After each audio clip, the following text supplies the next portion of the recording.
Assalamualaikum warahmatullahi wabarakatuh. Perkenalkan, nama saya Nuryati dari Tarbiyah 4B.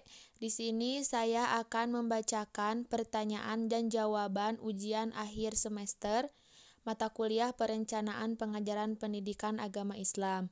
Nah, untuk mempersingkat waktu, langsung saja dimulai.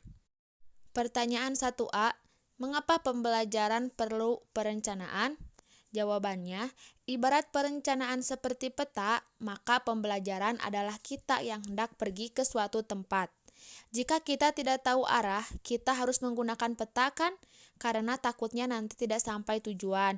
Nah, sama halnya dengan perencanaan pembelajaran sangat perlu dilakukan oleh para guru sesuai tujuannya, yaitu agar pelaksanaan pembelajaran berjalan dengan efektif dan efisien.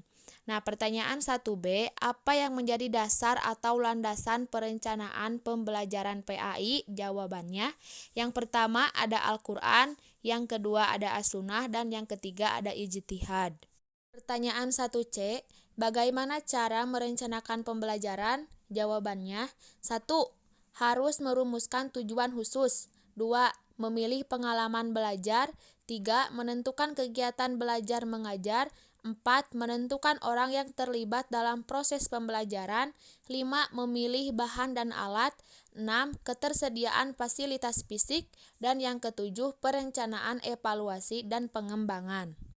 Pertanyaan yang kedua, jelaskan upaya-upaya atau langkah-langkah apa saja dalam perencanaan pembelajaran PAI.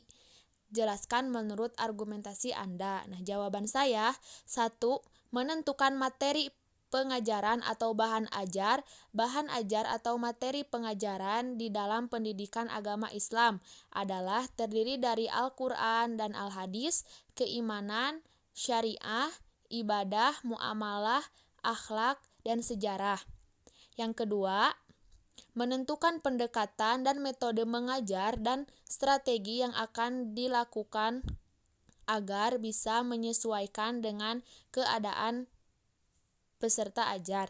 Yang ketiga, media pengajaran dan pengalaman belajar. Dan yang keempat, evaluasi keberhasilan. Pertanyaan 3A, apa yang Anda ketahui tentang instrumen pembelajaran? Jawabannya, instrumen merupakan alat yang dapat digunakan untuk mengukur tingkat ketercapaian kompetensi. Nah, dalam bidang pendidikan, instrumen digunakan untuk mengukur prestasi belajar siswa. Faktor-faktor yang diduga mempunyai hubungan atau berpengaruh terhadap hasil belajar, perkembangan hasil belajar siswa, keberhasilan proses belajar, mengajar guru, dan keberhasilan pencapaian suatu program tertentu. Pertanyaan 3B, apa saja bentuk-bentuk instrumen pembelajaran? Jawabannya, 1. Ada tes. Tes dapat dibagi menjadi 2, yaitu tes tulis dan tes lisan. Dan yang kedua, non-tes.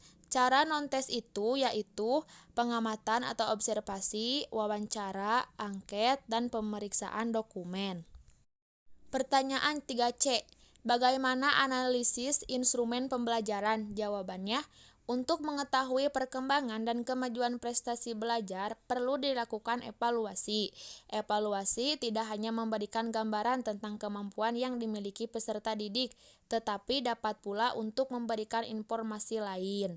Guru dapat mendiagnosis kesulitan belajar peserta didik. Ia dapat mengetahui letak kelemahan dan kebaikan peserta didik dalam penguasaan setiap konsep yang telah diajarkan. Pertanyaan 3D, bagaimana cara mengevaluasi hasil belajar? Jawabannya, yang pertama, mengajukan pertanyaan kepada peserta didik.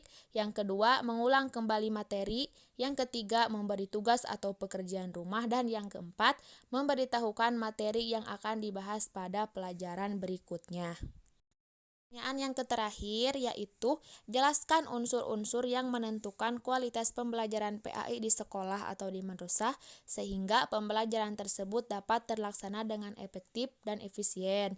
Jawabannya, yang pertama, kompetensi guru. Nah, ini tuh mempengaruhi kualitas pembelajaran karena adanya proses terjadi interaksi antara pendidik dan peserta didik. Yang kedua, karakteristik kelas. Ini itu seperti besarnya kelas, jumlah sedikit banyaknya peserta didik, suasana belajar, dan fasilitas atau sumber belajar yang tersedia.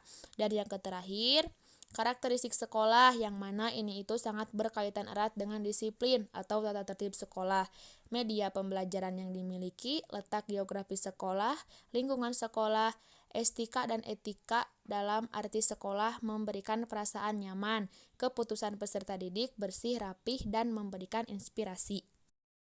Cukup sekian yang dapat saya sampaikan. Mohon maaf bila banyak kesalahan. Sekian dan terima kasih. Billahi fisabilillah. Wassalamualaikum warahmatullahi wabarakatuh.